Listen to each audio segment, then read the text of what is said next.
നമസ്കാരം കൂട്ടുകാരെ, ഞാനിന്ന് നിങ്ങൾക്കായി പരിചയപ്പെടുത്തുന്ന ഒരു ഉപകരണത്തെക്കുറിച്ചാട്ടോ. ഇത് നമ്മുടെ അവിടെ തന്നെയുള്ള ചേട്ടനാണ്, ജിതേഷ് ചേട്ടനാണ്. അപ്പോൾ ജിതേഷ് ചേട്ടൻ ഭൂഗർഭജലം, അതായത് കുഴൽ കിണറിനുള്ള സ്ഥാനം കണ്ടെത്തുന്ന ഒരു ഉപകരണമാണ് കേട്ടോ. ആളുടെ കയ്യിൽ ഇരിപ്പുണ്ട് ആ സാധനം. ജസ്റ്റ് ഒരു കമ്പി പോലൊരു സാധനം മാത്രമാണ്, പക്ഷേ അത് ചില രക്തഗ്രൂപ്പുകാർക്ക് മാത്രമേ അത് കണ്ടുപിടിക്കാൻ കഴിയുള്ളൂ എന്നാണ് പറഞ്ഞത്. അപ്പോൾ ആളിങ്ങനെ നോക്കിക്കൊണ്ടിരിക്കുന്നുണ്ട്. നമുക്കത് നോക്കാം കേട്ടോ. ആൾ കണ്ടെത്തുന്ന രീതികളൊക്കെ എങ്ങനെയാണെന്നൊന്ന് കണ്ടു നോക്കാം.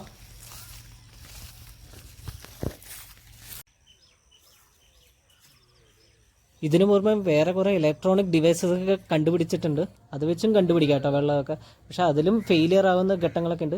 ഇതും നമ്മളൊന്ന് പരീക്ഷിച്ച് നോക്കുകയാണെന്ന് മാത്രം. ഞാൻ ആദ്യമായിട്ട് കണ്ടപ്പോൾ നിങ്ങൾക്കും കൂടി ഒന്ന് പരിചയപ്പെടുത്താൻ കരുതി. ആളുടെ കയ്യിലിരിക്കുന്നുണ്ടോ, ഈ കയ്യിലിരിക്കുന്ന 2 തണ്ട് പോലെയുള്ള സാധനമാണ്. അതിൻ്റെ അറ്റത്തായിട്ട് 2 കമ്പികൾ ഇങ്ങനെ ലൂസായിട്ട് ഇരിക്കുന്നുണ്ട്. ആ സംഭവം അങ്ങോട്ടും ഇങ്ങോട്ടും ഓപ്പോസിറ്റ് സൈഡിലോട്ട് തിരിയും. അതാണ് വെള്ളം വരുന്ന ഡയറക്ഷൻ എന്നാണ് ആൾ പറഞ്ഞു തന്നെ കേട്ടോ. അപ്പോൾ ആളെന്തായാലും നോക്കുന്നുണ്ട്. കേരളത്തിലെ ഏറ്റവും വലിയ ഡാമുള്ളത് പാലക്കാട് ജില്ലയിലാണ്. അതുപോലെ തന്നെ കേരളത്തിൽ ഏറ്റവും കൂടുതൽ ഡാമുകളുള്ള ജില്ലയും പാലക്കാടാണ്. ഇടുക്കി ജില്ലയ്ക്ക് ശേഷം കേട്ടോ പാലക്കാടിൽ ഏറ്റവും കൂടുതൽ ഡാമുള്ളത് കേരളത്തിൽ. എന്നിരുന്നാലും നമ്മൾ നെൽകർഷകർ എന്നും ആശ്രയിക്കുന്ന ഇതുപോലെയുള്ള ബോർവെല്ലും കനാല് വെള്ളത്തെ മാത്രമാണ്. ഇപ്പോഴെല്ലാം ഡാമുകളിലെല്ലാം മണ്ണടിഞ്ഞ് കൂടിയിട്ട് സംഭരണ ശേഷിയെല്ലാം കുറഞ്ഞിട്ട്, പിന്നെ അതുകൂടാതെ കുടിവെള്ളത്തിൻ്റെ ഇതൊക്കെ കൂട്ടിയിട്ടുണ്ട്. അത് കാരണം നമുക്ക് ഇവിടെ ഒന്നും വെള്ളമേ കിട്ടാനില്ല. അപ്പോൾ ഇനിയുള്ള കാലങ്ങൾക്കൊക്കെ നെൽകൃഷിയൊക്കെ ആശങ്കയിലാണ്. എന്നിരുന്നാലും ഇങ്ങനെയുള്ള ബോർവെല്ലൊക്കെ താത്താൻ പറ്റുകയാണെങ്കിൽ അതിൽ നല്ല വെള്ളമൊക്കെ കിട്ടുകയാണെങ്കിൽ നമുക്കതൊരു ആശ്വാസമാണ് കേട്ടോ. ഓരോ കർഷകർക്കും അത് ഒരു ആശ്വാസം തന്നെയാണ്. നമ്മൾ അടുത്തുള്ള കർഷകർക്കൊക്കെ നമ്മൾ കൊടുക്കാനും കൂടിയാണ് ഇത് കുത്തുന്നത്, അല്ലാതെ നമുക്ക് മാത്രമല്ല കേട്ടോ. ഇപ്പോൾ രാവിലെ നേരത്തെ ആയതുകൊണ്ട് തന്നെ നല്ല രസമുണ്ട് ക്ലൈമറ്റ് നമ്മുടെ കാണാനും. പിന്നെ അധികം വെയിലും ഇല്ല, കുറച്ചിന് ഭയങ്കര വെയിലായിരിക്കും ഇവിടെ കേട്ടോ.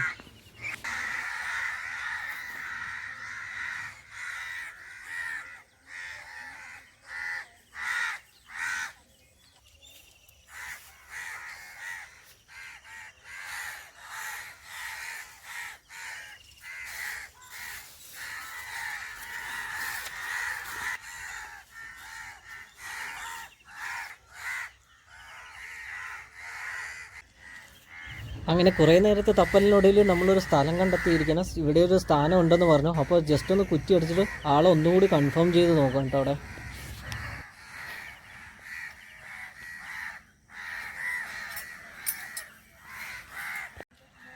അപ്പോൾ ഈ സ്ഥലം ഓക്കെ എന്ന് പറഞ്ഞിട്ടുണ്ട്. അപ്പോൾ നമ്മളിവിടെ കുറ്റി അടിച്ച് ഉറപ്പിക്കാം കേട്ടോ. അപ്പോൾ അത് അച്ഛനെ എടുത്ത് കുറ്റി ഒന്ന് ഉറപ്പിക്കുന്നുണ്ട്.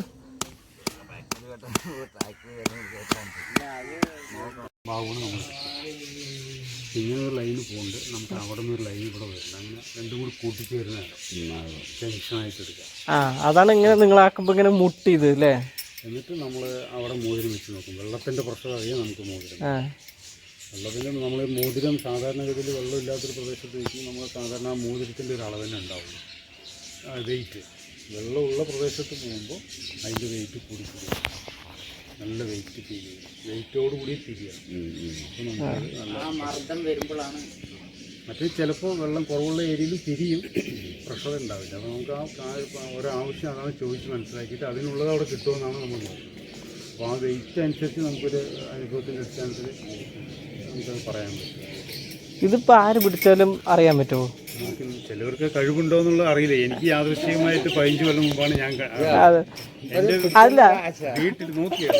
ഞാൻ വീട്ടിലെ വലിയ വീട് വാങ്ങിച്ചു നടക്കുമ്പോൾ അടിയിലൊരു വഴി പൊതുവാണ്, അവിടെ വന്നത്.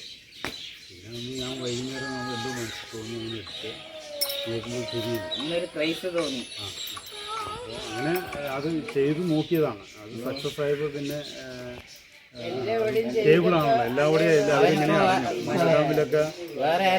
ചോദിക്കാൻ പറ്റില്ലല്ലോ. ഇത് മംഗൾഡാമിലെ കസ്റ്റമേഴ്സൊക്കെ അറിഞ്ഞു.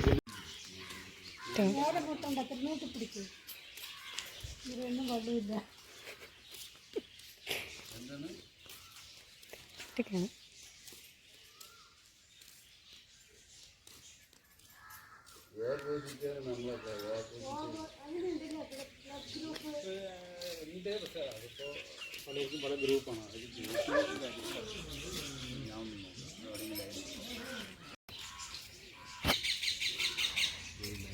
ഇത് ലൈനാണല്ലേ.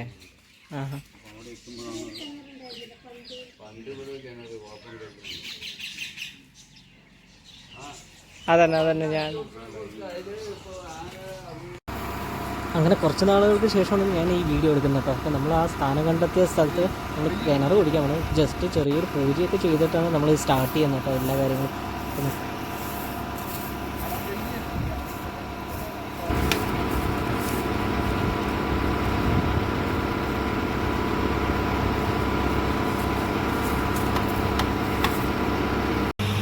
ബോർവെൽ കുഴിക്കാനായിട്ട് ഒരുപാട് മെഷീനറീസ് ഉണ്ട് കേട്ടോ. അപ്പോൾ ഇതുകൂടാതെ വേറെ വലിയ വലിയ സംഭവങ്ങളുള്ള വലിയ ലോറികളൊക്കെ ആയിട്ടുള്ളതുണ്ട്.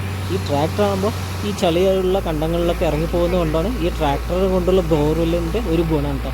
അപ്പം ഇത് കാണാനായിട്ട് ഞാൻ പണ്ട് എത്ര നേരം നോക്കി നിന്നിട്ടുണ്ട് അറിയാം. പണ്ടൊക്കെ ഇത് 2-3 മണിക്കൂറൊക്കെ കൊണ്ടാണ് ഇതിപ്പോൾ കുഴിച്ച് തീർക്കുന്നത്. എന്നാൽ പണ്ടത്തെ ഒരു ലോറിയുടെ ടൈപ്പൊക്കെ ആകുമ്പോൾ കുറേ സമയം എടുക്കും. ഇത് പക്ഷേ കുറച്ച് സമയം എടുക്കുള്ളൂ എന്ന് പറഞ്ഞു. അപ്പോൾ അതും നമുക്ക് ലാഭം തന്നെയാണല്ലോ.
അങ്ങനെ നമ്മൾ ആദ്യത്തെ ഘട്ടം വെള്ളം കണ്ടിരിക്കണം. പക്ഷേ ഇതൊന്നും പോരാ, കുറച്ചുകൂടി പ്രഷറുള്ള വെള്ളം വേണം. അതുകൊണ്ട് കുറച്ചുകൂടി താത്തണ്ടോ. പക്ഷേ എല്ലാവരും ഭയങ്കര ഹാപ്പിയാണ് കേട്ടോ. എന്താ വെച്ച് കഴിഞ്ഞാൽ വെള്ളം കണ്ടല്ലോ, ഇനി എന്തായാലും ഉള്ളിലുണ്ടാവുന്ന എല്ലാവർക്കും ഉറപ്പാണ്. അപ്പോൾ കുറച്ചുകൂടി താത്തി പ്രഷറുള്ള ഒരു ചാലം കൂടി കണ്ടെത്തിയിട്ട് ഇനി നിർത്തുള്ളൂ.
നമുക്കറിയുന്ന പലർക്കും ബോർവെല്ല് താത്താനുള്ള സാഹചര്യം ഉണ്ടാവില്ല. ചിലപ്പോൾ വണ്ടി ഇറങ്ങി പോകാത്ത സ്ഥലങ്ങളായിരിക്കും, ലോറി വരില്ല എന്നൊക്കെ പറയും. അങ്ങനെയുള്ള സ്ഥലത്തൊക്കെ ഇതുപോലെയുള്ള വണ്ടികൾ വരും കേട്ടോ. ഈ ട്രാക്ടറിൻ്റെ ഗുണം അതാണ്. അപ്പോൾ ഈ വീഡിയോ എല്ലാവർക്കും ഇഷ്ടമെന്ന് വിചാരിക്കും. വീഡിയോ ഇഷ്ടമായ ഒരു ലൈക്ക് അടിക്കാൻ മറക്കല്ലേ. ഈ വീഡിയോ നിങ്ങൾക്ക് എല്ലാവർക്കും ഉപകാരപ്രദമായി എന്ന് വിചാരിക്കുന്നു. അടുത്ത വീഡിയോ ആയിട്ട് കാണുന്നതായിരിക്കും. See you then. Bye by.